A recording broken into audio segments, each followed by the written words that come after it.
समझदार लोग भी ऑनलाइन स्कैम्स में सब कुछ कैसे गवा देते हैं। आज इसके पीछे की साइकोलॉजी को समझते हैं। ये सिर्फ लालच का खेल नहीं है, ये एक शातिर मनोवैज्ञानिक चाल है जिसे धोखेबाज बखूबी जानते हैं। तो धोखेबाज दिमाग से खेलते कैसे हैं, इसके लिए उनकी प्लेबुक को समझना होगा, जिसे पिग बुचरिंग कहते हैं। नाम सुनने में अजीब है, पर यह एक सोची समझी साजिश है जहां शिकार को पहले भरोसे से पाला जाता है। ये पूरा ऑपरेशन 3 स्टेज में चलता है।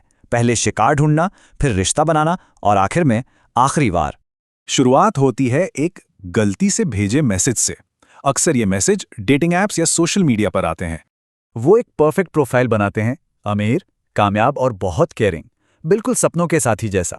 पहला कांटेक्ट होते ही सारा ध्यान एक गहरा इमोशनल कनेक्शन बनाने पर होता है। यहीं से असली खेल शुरू होता है। धोखेबाज बाकायदा इन साइकोलॉजिकल थ्योरीज की ट्रेनिंग लेते हैं। ये एक सोची समझी मेथोडिकल चाल है। वो एक भरोसेमंद साथी होने का नाटक करते हैं ताकि एक मजबूत इमोशनल अटैचमेंट बन सके और भरोसा पैदा हो। पहले वो अपनी झूठी कहानी सुनाते हैं, फिर शिकार से उसकी कमजोरियां उगलवाते हैं। इससे रिश्ता जल्दी गहरा लगने लगता है। मकसद ये है कि शिकार को लगे कि वो खुद इस रिश्ते को आगे बढ़ा रहा है। पूरी कंट्रोल की फीलिंग दी जाती है। और जब इमोशनल कनेक्शन मजबूत हो जाता है, तब सामने आता है एक जबरदस्त इन्वेस्टमेंट का मौका। इन्वेस्टमेंट को एक साझा सपना बताया जाता है। छोटी छोटी जीत दिखाकर भरोसा और पक्का किया जाता है। इसे संक कॉस्ट फैलेसी कहते हैं। मतलब जब लोग पैसा लगा देते हैं तो उसे छोड़ना मुश्किल हो जाता है। यही सोच लोगों को और पैसा लगाने पर मजबूर करती है, तब भी जब खतरे के संकेत साफ दिख रहे हों। सोचिए, सिर्फ 2022 में क्रिप्टो स्कैम्स में $2.5 बिलियन से ज्यादा का नुकसान हुआ। ये बहुत बड़ी रकम है।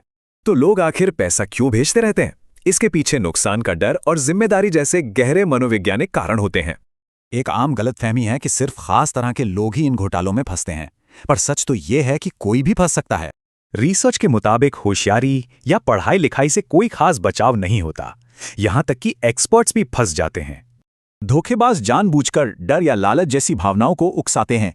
इससे लॉजिकल सोच लगभग बंद हो जाती है।